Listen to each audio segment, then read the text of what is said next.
մի քանի շեշտադրումներ արեցիք, մասնավորապես Փաշինյանին է պատկանում օդից կախված լուրերի հեղինակային իրավունքը եւ փաստերով մատնանշեցիք, այս ձեր ելույթին կանդրադառնաք նաեւ այստեղ մեզ համար։ Այո, ամբողջ հրապարակումը արված է հենց իր ոճով, իր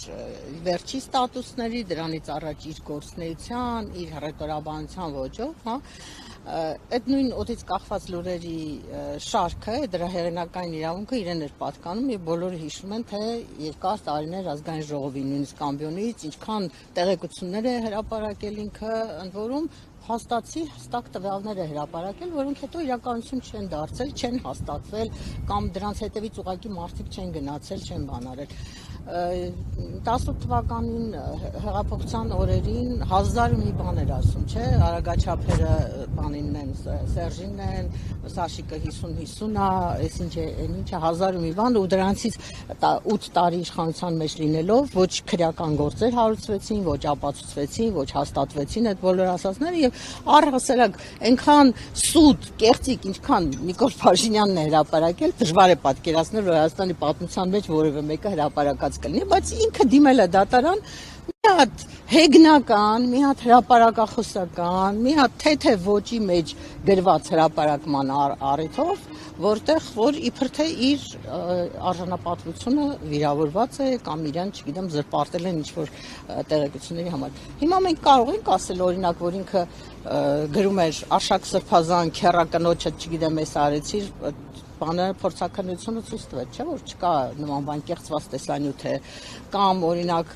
սրբազաններին ասում են մանկապիղ, չէ՞, ինքը կինը ազգային ժողովի նախագահը բոլորը հերթով այդ բանը ասել են, կա գոնե մեկ օրինակ, որ մանկապիղ որևէ սրբազան գոյություն ունի Հայաստանում։ Նաև այս սրա համատեքստում Տիկին Օհանյան, արդյոք այս հայցը այն մասին է, որ այնինչ կարելի է իրեն, ինչ կարելի է ձևսին, չի կարելի։ Այո, ես հենց տենց սկսեցի իմ ելույթը, ասացի, որ այս մենք քննարկում ենք հիմա մենակ մի հարց, թե այնինչ ինձ կարելի է, ձեզ չի կարելի, ոչ մեկից չի կարելի։ Ինքը ինչ է ասում է, ես իրավունք ունեմ ցանկացած մեկի հասցեին անպատասխանատու հայտարարություններ անեմ, զրպարտություններ տարածեմ, կեղծիքներ տարածեմ, բայց ես դրա իրավունք ունեմ, իսկ այլ լրատվամիջոցը հարցադրումներ անելու իրավունք չունի։ Իսկ ինչ ենք արել մենք ընդհանրապես, մի հատ վերնագրի մեջ հարցականով հարց ենք տվել իրեն եւ մեջ շարադրել ենք ինչ-որ տեղեկություններ եւ ավարտել ենք հենց իր ոճով, որ դու պիտի չլռես, ոնց որ ինքն էր գրում, չէ՞, դուք իրավունք չունեք լռելու, դուք պիտի պատասխանեք այս հարցադրումներին։ Ընդհանրապես ես ինչու է հիշեցի դատարանում այդ 4-րդ իշխանության այդ հայտնի շարքը, որ անում է երազների շարքը։ Հիմա նույն հաջողությամբ կարող են այդ երազների ցանկացած մեկը դիմել մեկը դատարան, վերի դատական քննության եւ ասի, որ այսպես բան չի երազ, չի տեսել մարդը, այսպիսի բան գոյություն չունի, հա, այսինքն ամեն հումորի, պամֆլետի, ամեն հռետորական հարցադրման, հրապարակախոսական նյութի հետ կապված գալ, եւ որ ավելի վատ հետևանք կարող է ունենալ։ Ես դատավորին էլ ասացի, որ դուք եթե հարց տված հարցին հարցը դիտեք որպես զրպարտություն, դուք այլևս կզրկեք մեր լրագրողներին հարց տալու իրավունքից, որտեղ ի վերջո մենք ինչ ենք անում։ Մենք 1000 տեղեկություն ենք, չէ՞, օրվա մեջ ստանում, եւ այդ տեղեկությունները ինչ որ ձևով հաստատելու, հերքելու միակ հնարավորությունը տվյալ անձին հարց ուղղելն է։ Եթե մենք այդ հարցը ուղղելուց էլ պիտի վախենանք, մտածենք, որ եթե այդ հարցը բարձրաձայնենք, հետո այդ մարդը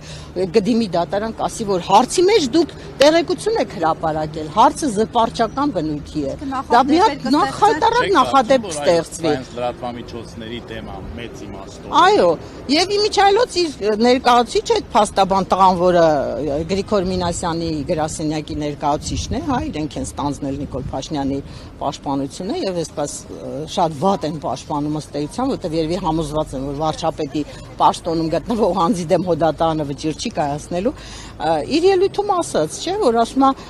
հրապարակը լիքը ուրիշ քննադատական հոդվածներով է հանդես գալիս, բայց տեսեք Նիկոլ Փաշինյանը այդ հոդվածների համար չի դիմում դատարան, դիմում է սրան։ Այդ ակնհայտ է, չէ, որ նպատակը այդ է, որ քննադատական հոդվածների դեմը առնեն, փակեն լրագրողների բերանը, ցույց տան, որ այսինքն մի հատ ուրիշ անմեղ մի հոդված հոդվածով մենք կդիմենք դատարան, ձեր վրա, չգիտեմ ինչքան տուգանք կդնենք, ձեզ կտանենք, կբերենք, արդեն քանի ամիս է գալիս եմ ես դատարան, իմ գործը թողած, թերթը խմբագրելու գործը թողած, ես իմ ժամանակից, իմ թանկ ժամանակից ծախսում եմ, գալիս եմ ես հիմար անիմաստ process-ի մեջ եմ, չէ՞, ինչքան ժամանակ։ Եթե նախկինում Փաշինյանի, այսպես ինչպես դուք ձևակերպեցիք, բերանը փակող չի եղել, ստացվում է մենք ավելի ժողովրդավար երկրում ենք ապրել մինչև 2018-ը, քան այսօր։ Այո, ես դատարանում էլ ասացի, որ ես 40 տարուց ավելի լրագրող եմ, ես միշտ նույն ձևով եմ աշխատել, ոնց որ հիմա, միշտ նույն վստահությամբ, նույն համարձակությամբ գրել ենք մենք եւ որևէ մեկը որևէ ձևով մեզ չի կարողացել մեզ սահմանափակի մեր իրավունքները։ Եվ գիտեք, ես ինչու մեջ բերեցի Լևոն Տեր-Պետրոսյանի խոսքերը, որ ասում է, որ ոչ մի երկրի նախկին նախագահ, վարչապետ, նույնիսկ ներկա նախագահ, նախկին նախագահ ոչ մեկը չպիտի իրեն թույլ տա դիմի դատարան։ Եվ իրոք էլ չեն դիմել ոչ մեկը, որովհետև համարել են, որ համարժեք չեն ուժերը։ Իրենք շատ ավելի այլ դիրքում են, քան լրատվամիջոցները եւ չի կարելի այսօր լրատվամիջոցների նկատմամբ տենց ճնշում գործադրել։ Տիկին Օհանյան, այնուամենայնիվ հաշվի առնելով, թե ինչպես ընթացան դատական նիստերը, թե ինչ բռնաճնշումների փուլում են գտնվում մենք այսօր, ինչ եք ակնկալում դատարանից։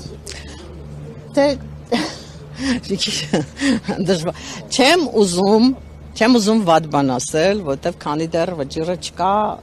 այդպես մի հույսի տեղ թողենք, մի փոքր շանս տանք դատավորին, մանավանդ որ կին դատավորը, եւ ես միշտ ասել եմ, որ կանայք շատ ավելի համարձակ են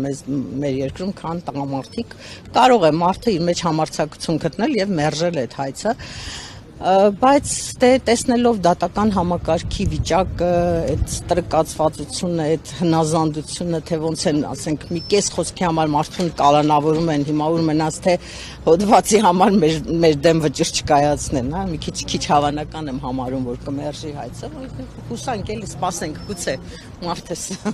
մեկ էլ տեսար, առաջի ծիծեռնակը լինի հրապարակի գործը։